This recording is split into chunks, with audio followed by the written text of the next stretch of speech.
السلام عليكم ورحمة الله وبركاته. حبايبي عاملين ايه؟ يا رب تكونوا في احسن حال. النهارده ان شاء الله هنعمل عصير النعناع اللي هو الفيتراك، اللي بتعمل منه عصير ليمون بالنعناع، عصير النعناع المركز. دول كده 3 حزم من النعناع، قطفتهم كده زي ما بتقطف الملوخية، وغسلتهم وحطيتهم يتصفوا. هي طريقة سهلة خالص ومفيهاش اي تعقيدات، مفيهاش اي حاجة. هنقطعهم بقى، نجيب على بلانشة هنقطعهم كده صغير كلهم. بس ما تنسيش لو عجبك الفيديو تحطي لي لايك وتشتركي في القناة لو مش مشتركة. بعد ما قطعناهم هنا هنجيب في اي حاجة هتحطيها على النار، هنحط 4 كوبايات سكر، كوباية،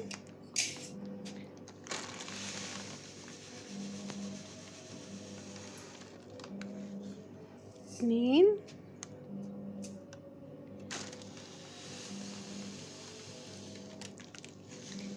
3، 4. ده عشان نعمل الشربات بتاعه او السيرب بتاعه. هنحط عليهم كوبايتين ميه، بس احنا عايزين نعمل شربات تقيلة. كوبايتين ميه وهتقلبيهم كده شويه قبل ما ترفعيهم على النار. حاولي تسيحيهم على قد ما تقدري يعني. كده لما حطيتهم على النار كده ساحوا كلهم، وحطيت عليهم النعناع اللي انا مقطعاه، النعناع كله، وهتغطيه وتسيبيه على النار لمدة 10 دقايق تقريبا، على نار هادية وتسيبيه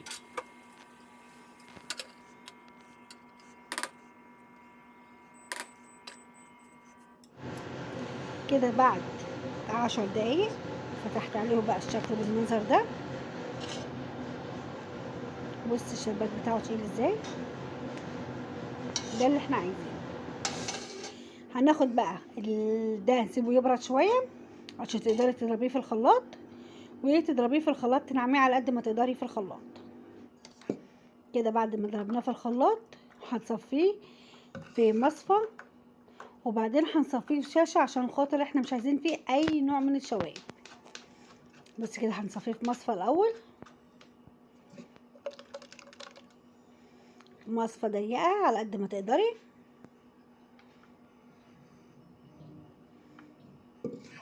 هو ده النعناع المركز، لسه هنحط له لون بس، خلاص مفيش حاجه تاني. وهنحط له ملح ليمون عشان ما يسكرش منك وانت حاطاه في التلاجة.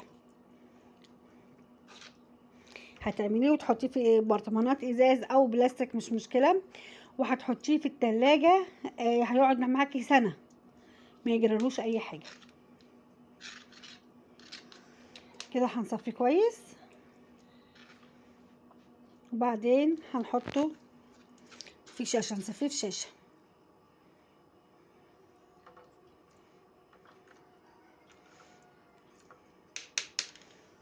كده كويس قوي كده، تمام.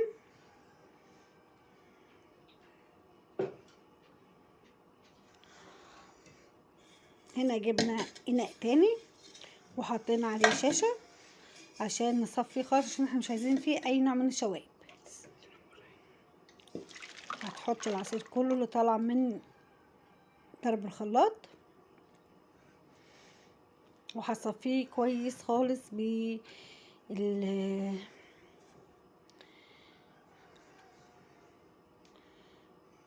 بالشاشه دي.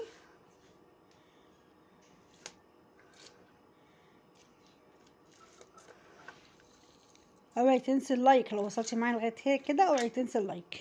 ان شاء الله لو عملتيه هيعجبك قوي الشربات ده. هتجيبي اي نوع لون غذائي اخضر، وكل واحد على حسب تركيز اللون الغذائي اللي عنده. انا اللون بتاعي ده حطيت 5 نقط، حطيت نقطتين وبقيت احط كل شويه حبه حبه لغايه لما في الاخر طلعوا 5 نقط تقريبا من النقط من اللون الغذائي. هتجيبيه من عند اي عطار او بتوع مستلزمات الحلويات.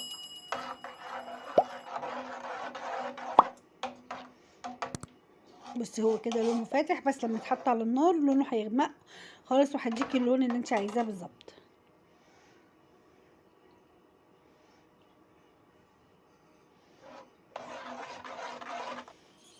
بص كده لما حطيته على النار شويه هيطلع ريمه. كل ما يطلع ريمه تشيليها، لازم تشيلي الريمه، لازم تخليه نضيف خالص معلهوش اي نوع من الريمه، عشان الريمه دي بتأثر عمره في التلاجة ومتخليه يعني شكله وحش مش لطيف، وتأثر عمره في التلاجة يعني. هيفضل يغلي كده، وكل ما يغلي طلعي منه الريمه وتخليه صافي جدا. بصي كل ما بيصفى.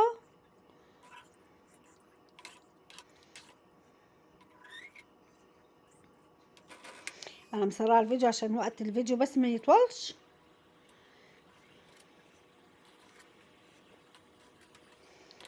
طول ما هو على النار كده وبيغلي هيطلع ريمه، هتطلعيها عشان يبقى في الاخر صافي بالشكل اللي هتشوفيه دلوقتي. بصي بقى لونه عامل ازاي. كده نسيبه يبرد عشان دي علب بلاستيك نضيفه مغسوله ومتعقمه. هنملاهم في العلب البلاستيك دي وهتحطيهم في التلاجة هيقعدوا لك سنه زي ما قلتلك. كده هتحطي بقى تضربي عصير ليمون في الخلاط وهتحطي عليه حبه من اللون ده، وهيبقى عصير ليمون بالنعناع تحفه. ممكن تشربيه عصير نعناع على طول، وممكن تعمليه عصير ليمون بالنعناع. زي ما قلتلك هتجيبي ليمونه او ليمونتين على حسب الكميه اللي انت عايزاها، هتضربيهم في الخلاط بحبه سكر صغيرين، وهتحطي ده عشان ده مليان سكر كتير، اعملي حساب ان ده فيه سكر. وبعد ما هتعمليه هتصفيه وتحطيه في كوبايه، هيطلع لك عصير جميل جدا.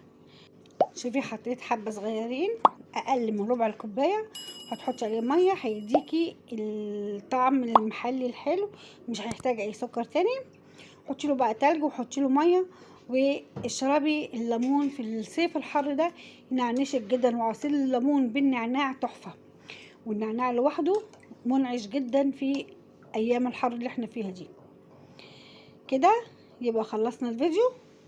قبل ما اخلص الفيديو لازم تحطي لي لايك وشير واشتراك في القناه وتفعيل زر الجرس عشان يوصلوا كل جديد. شكرا والسلام عليكم ورحمه الله وبركاته. في امان الله.